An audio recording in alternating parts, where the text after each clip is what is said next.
Welcome to the first ever episode of Agency Confidential. I'm really excited to be here. This is a podcast dedicated to chatting with some of the best agency leaders in the world, going under the hood, really understanding how they built their businesses, how they overcame challenges, their biggest wins, and the takeaways that you can then go and put into your agency. I'm your host, Jeff Shannon. I co-founded an agency about 6 years ago called Pilot House Digital. We're a performance digital marketing agency focused on the e-commerce and D2C space. Over the years, we've worked with everyone from small mom and pops all the way up to the biggest of the big brands, Unilever, Kellogg's, and we've made every mistake in the book. The thing that we keep coming back to is every time we go and talk to other agency leaders and owners, we get better and they get better. The more we can share our failures and share our wins, the better we become as agency leaders. So that's what this podcast is really dedicated to, having those conversations in the open so people can learn and share and grow together. About 6 months ago, we actually started another business called Agency as a way to connect established agency owners together in a myriad of different ways. If you're interested in that, this podcast is brought to you by Agency. If you're a 7, 8, or 9-figure agency owner, we'd love to have a chat with you, see if you're a fit for the agency network. We'd love to see you there. So on with the show. You have this saying and this way of thinking that really changed my perspective on our business, which is any business problem can be solved with an acquisition. Tell me about that. We're losing money. We argue between my CFO whether we had 30 days or 90 days of cash. What do you do when you run out of money, Jeff? You buy a company. If you have a motivated seller, you can come to terms that you can work with.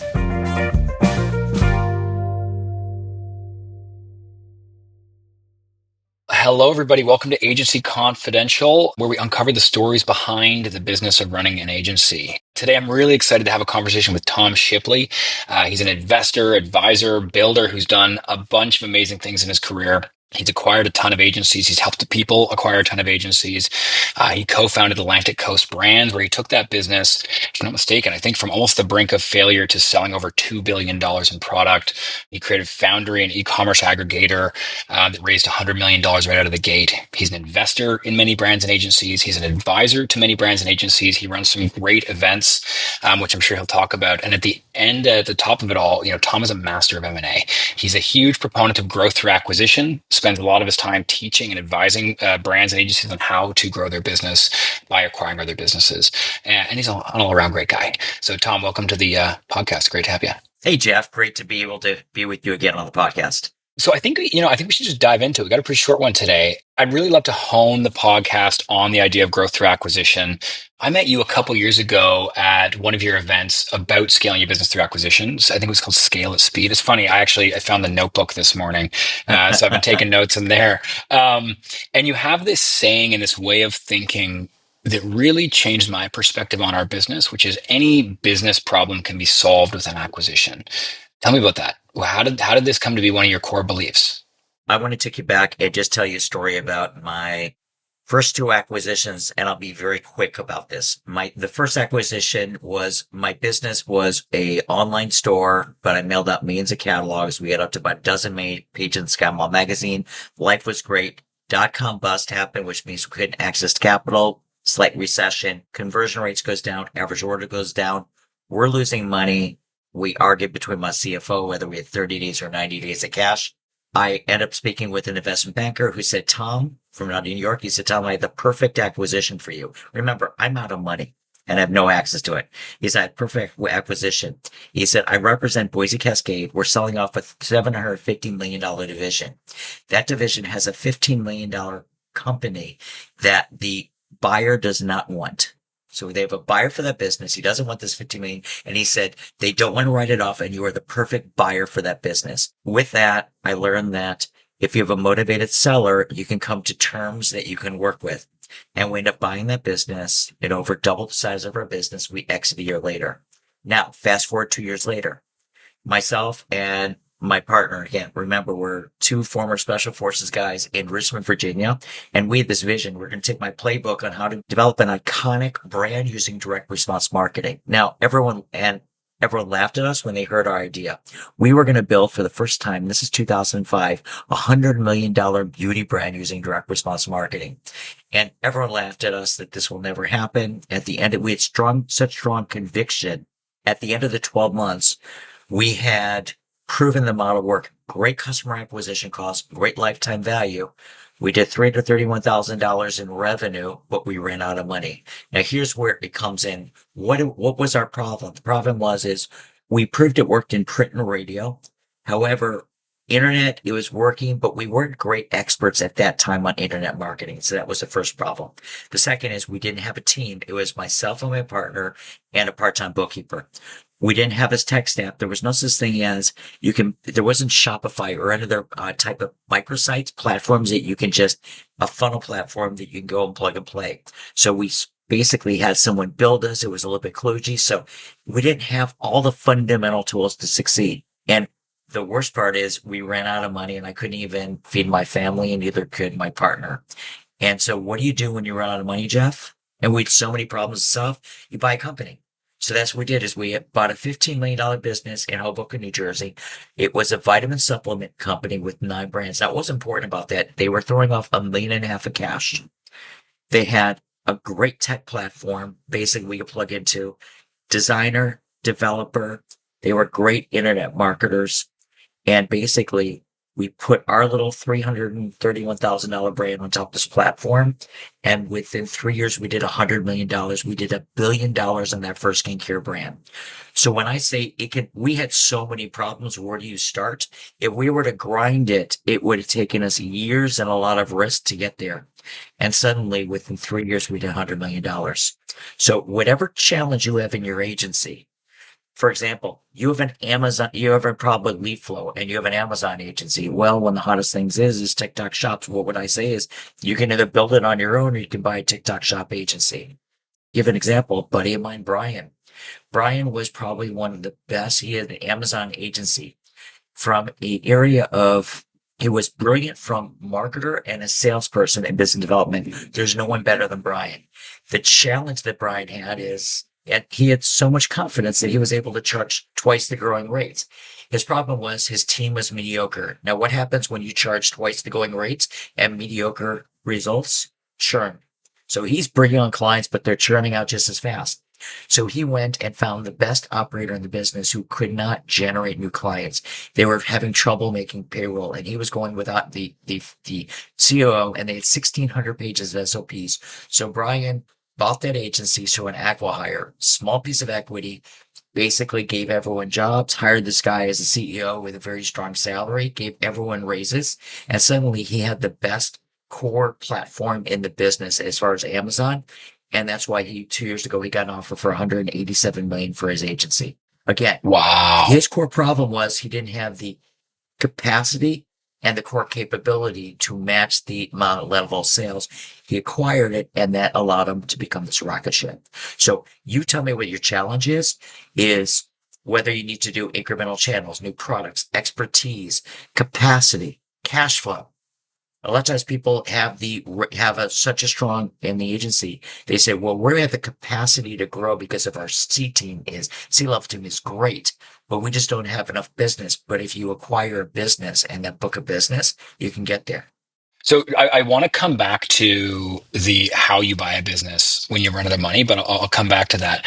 I think a foundational piece to that, we've always, at Pilot House, our agency, we've always thought about acquiring, we've always talked about it.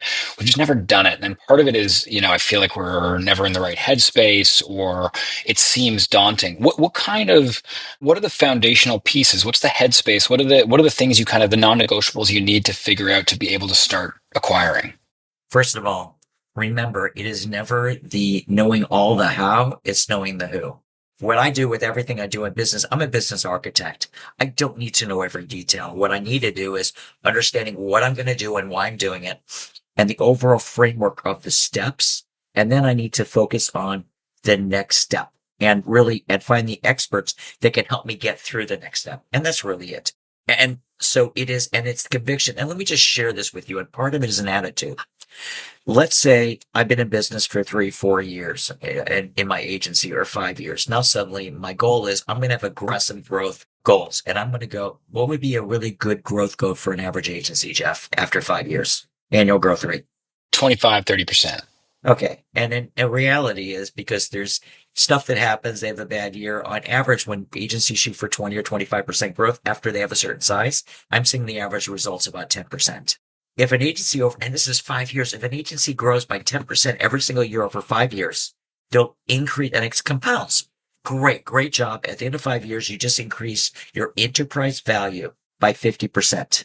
Now, what have you done? You've dedicated a lot of times for lead gen, sales team, events, a lot of things to keep that pipeline going, and or you've launched new products. And again, there's so much work that goes in to retain your clients, but also generate new clients. Now let's look at the alternative. You dedicate about 5% of your resources for acquisitions. You buy one business every year that's half your size. One business every year for half your size. At the end of 5 years, you'll increase your enterprise value by 1,200%, not 50%, by 1,200%. That is the power of M&A. Now, you don't have to buy a business that's half your size. You can buy a third your size. You can do 2 acquisitions. But I just want you to understand that if you understand that this is a lever for CEOs and founders, if you want to just invest the time and the resources, and it doesn't have to be, do not internally hire all these people internally. Don't ever do that unless you're doing 5, 6 acquisitions a year. When you're started to, there's a lot of resources of people out there that will show you how to do basically acquisitions.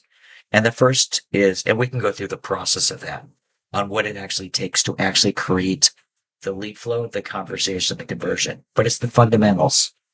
So if when we talk about acquisitions internally at Pilot House, there's always differing opinions from the leadership group. Some people are like, well, we got to spend $5 million on buying an agency.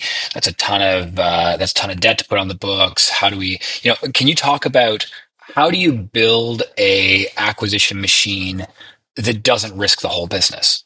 Yes. Well, basically, so let's put it this way. A lot of the deals you can do in the agency world can be off seller financing. So again, it's stacking understanding is how much equity, if you're putting your own capital into a deal, if you're borrowing debt, and then also you can have earnouts as well as you can have seller notes. So again, I have experience buying a couple agencies where the deal we negotiated, one was doing 250,000 in EBITDA, the other was doing 550,000 EBITDA. One deal we closed with 5% cash at close, the other 10% cash at close. Wow. With an average of a 3 times multiple in those businesses. Okay. So just run that. Now I can show you a resource that almost anyone can borrow 1 to 2 months of revenue on any business you're buying within 7 days. You're buying a business. I'm going to borrow it on the business, just simply on the business that I'm buying. And the rest of it, so I bought 2 of them with that, and the rest were seller notes and with some kickers on performance. And the guaranteed of the seller notes were on the business themselves, not my business. So I was funding 90% of the deal, 95% on seller notes.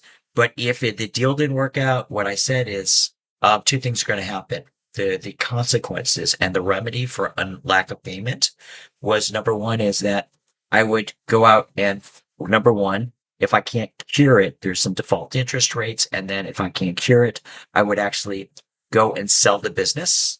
And if I can't sell the business, then I turn the business back over to them. Oh, So interesting. there's so many, so it wasn't, so therefore I'm not risking my business on it. So I want you to understand that it all starts with motivated sellers, and let's change paradigm. You have to get out of the fact of what you would sell your business and what your business is worth and the terms that you did. Understand there are other motivations out there. Let's go back to my own business. I owned a $7 million beauty brand. We couldn't focus on it. We were focusing on everything on our $50 to $100 million beauty brands. So what do? We wanted to close it down, but I didn't want to take the write-off. I wanted someone to buy. We couldn't find a buyer. So I said, if someone will just sign for the inventory that they're going to give us a note and they'll pay for this business by buying off the inventory. And inventory is typically in the beauty business is 10% of your cost of sales. So as you're selling every unit, pay it for us. Therefore, I did have to go right down. This is a $7 million beauty brand. Let's talk about in the world of agency, in business in general. There are 12 in the United States. There are 1,200 business owners retiring every single day. Understand that 75% of them, over 900 of them, will never find a buyer for their businesses. Some will have term sheets and have brokers and investment bankers, but the deals won't close. And if you've been in business for 20, 25, 30 years, you're just ready to move on. Most of those businesses will close down. There are motivated sellers. And that's what I look. I have conversation with people, and you have to find out there's an area of trust. You're carrying their legacy, which people hate to lose their legacy after so many years. If you're treating their legacy, if you have a great vision for your business and you're taking care of their clients and you're taking care of their people and you're giving them way through just monthly payments, they don't have to operate the business. They give some transition support. They're there and through monthly payments, you can pay off that business. There are deals out there. It's just having enough seller conversations to get to it. So you're not risking your business. That's super cool. The idea that you could put 5% kind of in cash. I'm sure there's a multitude of different ways you can There acquire. are so many. So, Eric Huberman, Hawk Media. Eric's speaking at our next event, and Eric has spoken a couple of them. He is a great model. In ballpark, what he does is he basically gives an agency, he wants to take all the implementation off their plate and he'll take it on. And he basically gives the owner somewhere between on average 7% of revenue of existing accounts and somewhere about the same thing for new accounts that they bring in over X amount of years. So they're getting the payoff from a revenue. So the risk he's taking is zero risk. So again, and he's buying some great agencies. He's taking care of them. He's scaling. The owners are getting their money and getting a great return. They're getting a great home. He's done, I think, 20 acquisitions in this model. So it works. So again, if you have enough seller conversations, there are ways to minimize the risk on your business. Very cool. And I was going to ask, how do you match? Because I can imagine someone retiring and getting basically an annuity for the next 5 years or 2 years or whatever it is, versus what you need. Like if I say, hey, I need a TikTok shops team, is the game just volume of conversation in order to find the people that are both motivated but also have what you need? 100%. So here's what we do is, first of all, is we start off creating a buy box. What's a buy box? It's a criteria. It's like setting your ideal customer acquisition profile. Same thing here. It's what are you actually looking for? Okay. And then we use tools like Clay and Apollo and we LinkedIn Navigator to find the companies that meet that with that profile. Then we create very simple messages going out to them. My goal is just to get on a phone call. So we do simple messages. Here's what we are. Here's what we're doing. We're basically looking to collaborate or to acquire a business just like yours and you meet the profile. We love what you're doing. Let's hop on a call and just chat. Now, when you have a company like Pilot House with the caliber and the reputation that you do, you have an unfair advantage in getting those phone calls and having those conversations. And if you set that pilot, and again, we hire an outside company that does it for us very inexpensively. And basically they're filling up my calendar so that I can have a conversation a day. And I think about it, if you have 5 conversations a week, spread that over 50 weeks a year, you're having 250 seller conversations. Those are once in a lifetime deals, and you don't have to do that many. Typically, I say if you end up having, the numbers are, if you absolutely have 100 conversations, you will end up closing the ideal acquisition, even 50. Sometimes you get it. The other thing you do is you can even post. We had someone at our event and we ran a little exercise. We said, let me show you the ideal LinkedIn post to do. So right now on your Facebook, Instagram, and LinkedIn, post this, and we gave the exact wording. So there's a great agency out of New York City. So Scott ended up doing exactly that. He had 30 responses and he had basically within 3 weeks, he had a term sheet out. It was perfect for his business game. They have a very large, more traditional, direct response agency. They are basically referring all their Amazon businesses. They want to buy an Amazon shop. So that was their target. And this was the ideal acquisition. And again, this is done through just social media posts. And again, there's so many different ways of creating lead gen, but it's just having conversations. Now, if I can teach you a secret, understand this. I do not have seller conversations in order to collect competitive information. I do it because I'm interested in some type of investment. I don't want to waste my time as the highest use of my time. However, when you have those calls, the sellers will share with you information about their business, what's working, what's not. Again, your goal is to build trusting relationship and really having clear.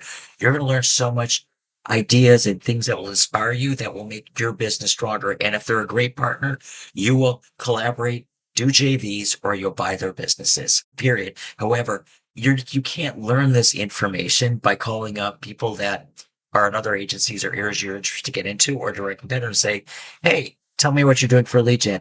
Hey, how are you doing such a great, what's your churn rate? How are you doing such a great job with with stickiness with your customers? What are your different approaches? Again, this all you learn. So you, in general, you're not just investing in developing your lead flow. You're investing in becoming a better founder, CEO, and operator of your own business. Yeah, I love that. We it's one of the reasons we built agency, which is our vetted peer community, because it's those conversations just weren't happening. And I have tons of conversations with agency leaders, and it's so valuable. We find the same thing with hiring. Honestly, when we're hiring VP level roles and that kind of thing. You just talk to a ton of different people. You get such a cool cross section of how the agency community does things. With these conversations, and not to get too into the weeds, but with these conversations you're having when you're doing outreach, is it beating around the bush? Is it saying, "Hey, I want to invest"? Is it saying, "Hey, I'm looking to buy an agency"? I don't know what the structure is, and therefore it is. So basically, but I'm very, very transparent because I want to be very having a trusting relationship going in. So basically, your first call is a 30-minute get to know you call. The idea is that you want to share with them and inspire on who you are and what you're doing and what your vision is for your business and the opportunity that's there. You also want to learn about their business, who they are as people. If you don't like them, then you're not going to have a second call. And so your goal is to find out about their business. I always, people have shared with me their revenue and their EBITDA numbers or EBITDA margin, and I could do the quick calculation there. How many employees, what they're great at, what their aspirations. I also want to know what their personal goal is. What is your personal goal? What would you do? What is the next chapter of your life looking like?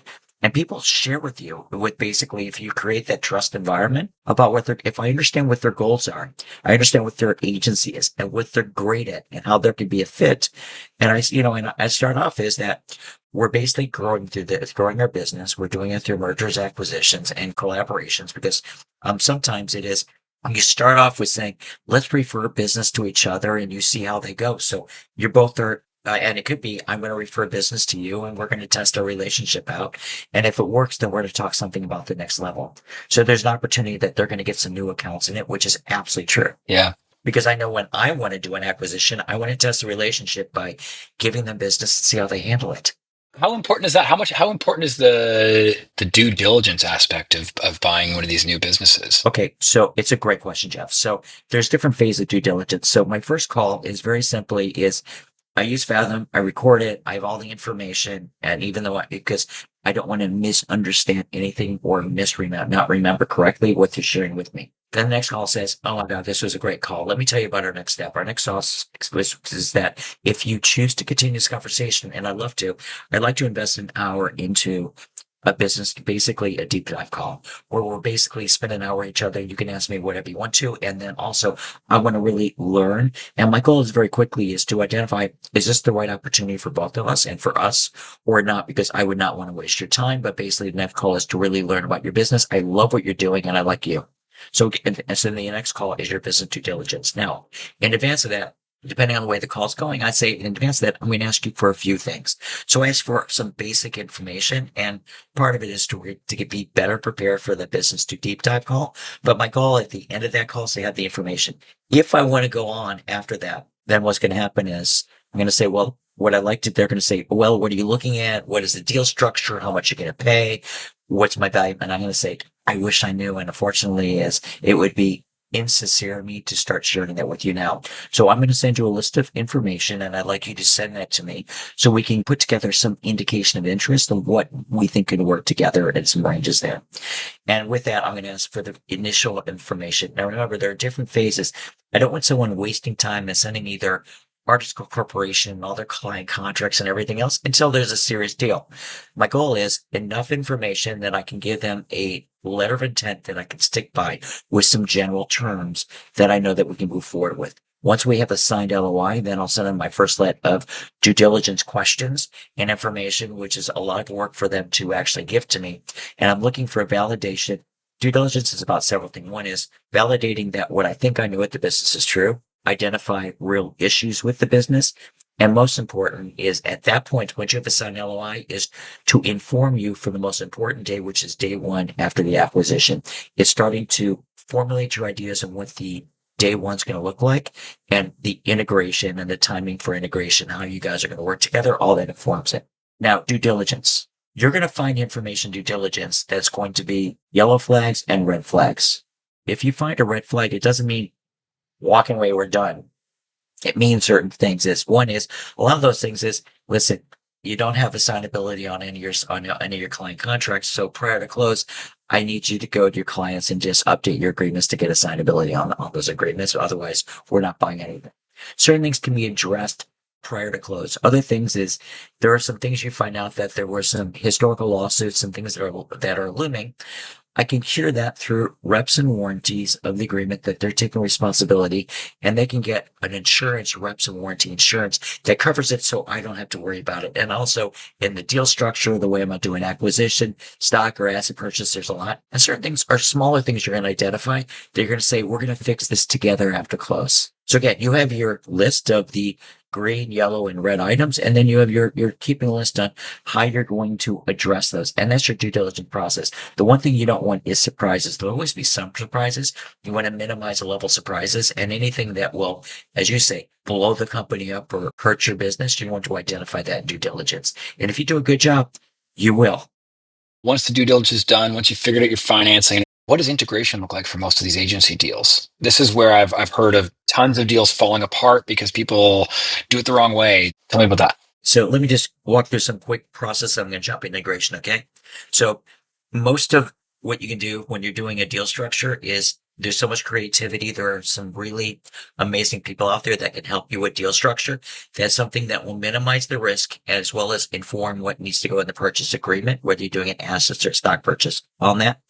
And maintaining the relationship throughout this whole process. Remember, you have two different sets of advisors, and both the buyer and the seller are telling you, don't trust this person. They're trying to screw you. They're planting seeds. Everything's about trust. So what I try to do in relationships when I'm buying a company or I'm selling, I'm saying, listen, our advisors are going to be putting seeds of doubts, and you're going to see something in a term that they're going to say, this is horrible to trust. And what I'm going to tell you is, if we're both going with positive intent and understanding that we want to have a long-term relationship, I don't want you to lose a moment of sleep. Text me. Let's get on a call that day and let's talk with Drew. Typically, 99.9% of the time, it's a misunderstanding. Or, oh shit, I didn't know that my attorney did that. So again, and therefore, let's get on the phone. Let's maintain the relationship so that we're talking about, spending our time talking about day one integration. Now, there are different philosophies from integration. Some people believe day zero, that agency you're buying loses its name, loses basically its culture, they're absorbed in. Okay. I'm more of the do not harm philosophy. So while I might have a playbook, my number one is the only thing I want to do is making sure on day one that I'm taking care of the clients, cash, and the employees. So again, as the employees are going to, if you don't fill the gap of what the stories that the employees are telling themselves, they're going to create these crazy narratives, okay, in the room middle. And therefore, I do a lot on day one, the day you close, when it's announced to all the employees, of having, first of all, a full town hall meeting where there's an introduction. And then I have quickly day one and day two, I meet with employees in groups of 3. So they have a chance to ask questions. I create a trusting environment. So I want them to basically, I want to kill all this suspicion. Clients, a clear transition. Do we need to communicate anything to clients on day one, or is it going to be after a week or 2 weeks? And how are we going to notify them? This is all mapped out in advance. And so all I want to do is making sure that the employees and I'm taking control of the cash and the bank accounts and everything I need to. Other than that, we can delay. We can actually run 2 separate agencies for a long period of time. You're not getting all the benefits of that, but you can run for a long period of time as separate agencies. If you buy good growing agencies, you don't have to, and you can spend the first 30 to 60 or 90 days getting to know each other to refine your integration plan. And then saying, okay, here's how we're going to merge our websites here. This is going to stay, but it's going to be under a sub of the parent company. Or this is how we're going to transition because we're really the big, incredible agency. And therefore we have the brand reputations. And this is how we're going to pull the clients into it. But they're going to know this, and we're going to do that in 90 days. So that's why I said everything when you're going your due diligence process is informing for what you're going to do during the integration process. And from a failure rate, if you just follow those rules, the failure rate is extremely small with acquisitions. If you rush and assume and you ignore the people and the clients and the cash, you will have real challenges. And how important is the deal structure to mitigating that failure rate? You talked about it a little bit with, some of the deals you've done where the owner, previous owner, will get the business back if X, Y, and Z are completed and they don't work. Yes, yes. Or things, by the way, everything with that. And let me put it this way. I have a lot of different seller notes that are set up that, that they believe in their numbers. They believe in the stickiness of the customers and the clients. My goal is to maintain the health of their agencies and take care of their clients and the employees. If something happens, such as they lose several clients along the way, revenue drops, then basically some people's deal terms is then you get less money for your agency, which is fine in the earnout part of it. The approach that I like to take is you'll always get the same amount of money for your agency in the seller note, but the time is going to take longer. And again, if revenue takes a hit, then the payment, because we don't want to destroy the agency, we don't want to hurt it. It's going to have to cash flow. So basically, the payments are going to basically go down. And if when we recover, and here's all the resources we're going to dedicate to growing it again, then we can increase the payments again. But you're going to get it. It's going to take you a little bit longer to get your money. And again, those are in the deal terms, and it's how you mitigate risk. And everything again is about a trusting relationships. You're buying an agency that has a concentration risk of 70% with one client. There are deal terms you can do to mitigate your risk on that. So nothing says don't do a deal. The question is, and here's the most powerful question that when you have people who always say, yeah, but, yeah, about, yeah, about, and here's my question that I love to ask. Great. I understand that. What would have to be true to make this possible? What would have to be true to make this deal possible? That we're protected as well as they get their money and their needs are met. Oh, I love that. Last kind of question. What do you see? AI is coming in, consumer spending's all over the place. We're in a pretty wild climate with tariffs coming in and out. I've seen agencies, drop 50% in a year in our space. Does that change anything in the philosophy of acquisitions as growth? A lot of agency people in our group are really worried about that. Are they going to go to business in 2 years? Are they going to be crushing it in 2 years because their cost basis goes down? How do you see that changing acquisitions, or does it? The answer is everything informs you. You have to determine from an AI perspective what your strengths are. If you don't have an AI culture and your people are AI resistant, can you buy an agency that basically are great at AI, have implementation, and basically they're basically helping you leak fraud, and you change your culture in order to make your agency AI enabled? If you're basically AI resistance and you want to stay in this game a long time, I'd say then your days in your agency world are numbered. You can't, again, Yeah. it's like saying Yeah. before the internet, yeah, we're never going to be a digital agency. How could you not? Same thing here. Okay. Yeah.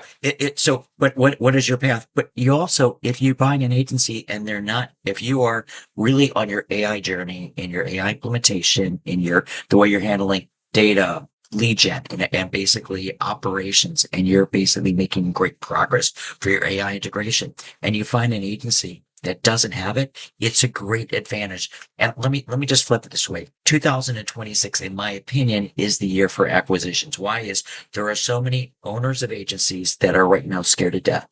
They're scared that their business is not going to be relevant. They don't have the skills or the mindset to start implementing AI in their agency, and they're struggling, and they're basically saying, well, we're using ChatGPT for copy. Okay.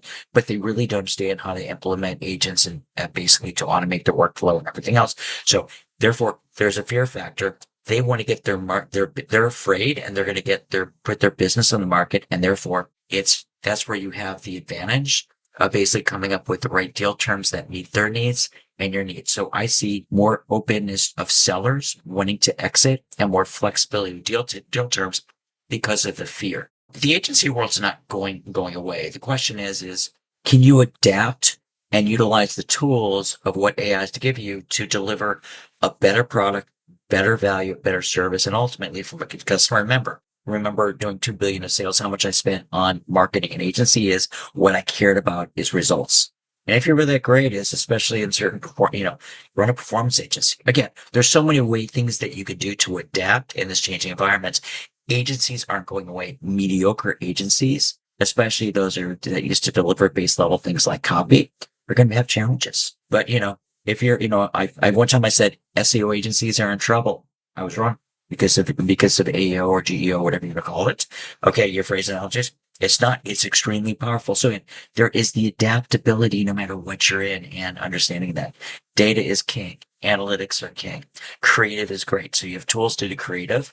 Even if you have a production shop, you're going to have to do production. If you basically have a 100,000 foot studio and that's what you do, then there's some adaptability that you have to think about.